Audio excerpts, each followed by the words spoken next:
short. Yeah, it's good enough to get you there. And I really thought as we started coming in that game that we had it there with just too much time on penalty blocks in the third to keep the legs driving, and they made 2 or 3 great saves on the rows alone to keep that game where it was.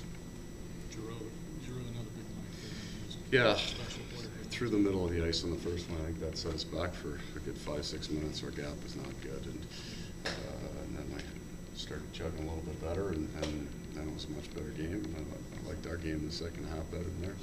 The last 2 games, you've really come out pretty well in the third period. So what's the secret to taking that and putting it into the first 2 periods?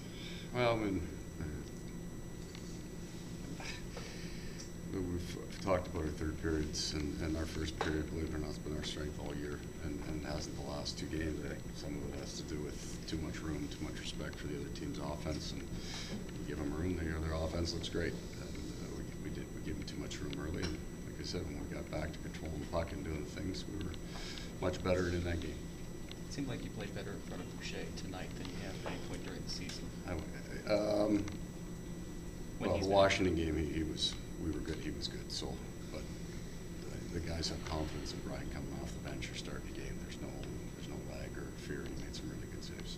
How challenging is it to kind of mend the psyche as these losses pile up, especially in the manner that some of them have occurred? Yeah, it's a challenge for them. We've got some players that I think are coming on and their play's getting better, so we focused on that with the individual, and then clearly we have a few guys whose play slipped in the last 2 weeks, so we have to individually make sure that they don't fall too hard. But as a group, then you play a tighter game.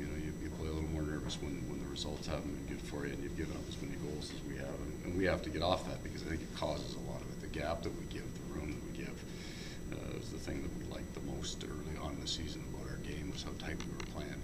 When I say that, I don't mean tight defensively sitting back. I mean right up in the gap, right up in attacking pucks.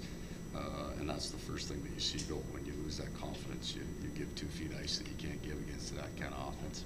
How do you get it back? You guys feel like they're close, Coach. They say that they're close to starting to get an identity. Do you feel like this team is close to turning this thing around? As far as the groupings that we had, I thought Sutter's line was spectacular. They had lots of opportunities to score, and they were real good. Jokinen's line last game was real good. I think there's some things growing there and coming. I think being positive with where we're at, you don't want to lie to yourselves, but the fact of the matter is this is game 18 for us. 13 of those games have been against playoff teams last year. We played the top 6 teams in the NHL as of tonight 8 times. We played 5 teams below us, or that didn't make the playoffs last year, 4 of them on the road. So I think we were a better hockey team than our record says. I think overall play has been a little bit better, but clearly as that consistent group, we do need some more, a little better puck movement from our back end, a little more concerted effort on a nightly basis up front. You mentioned confidence a second ago. How much of an issue is that? And if it is, how do you get it back? Well, if you could solve the question of how to get a guy who's not scoring goal confidence, you probably wouldn't be in pro sports. You do something else. That's the toughest thing to do. Find the building blocks that lead to confident results, to positive results, and create those habits as much. So, and I think we could say it with everything probably except for the Dallas game. There have been pieces of our game that you really like, and we just have to replicate those more and more. The problems that any team gets into is when they try to, we call them secret plays, but you try to do something out of the ordinary to break out. And those things just never work. They just don't work in pro sports, and because the defenses are too structured, too set. And when we've played teams that that were struggling to try to do more, we capitalize on that. So there's some good parts to our game. There's some parts that are ugly, and those have to improve without question. But I still think there's enough confidence in our room to put a good strength against it.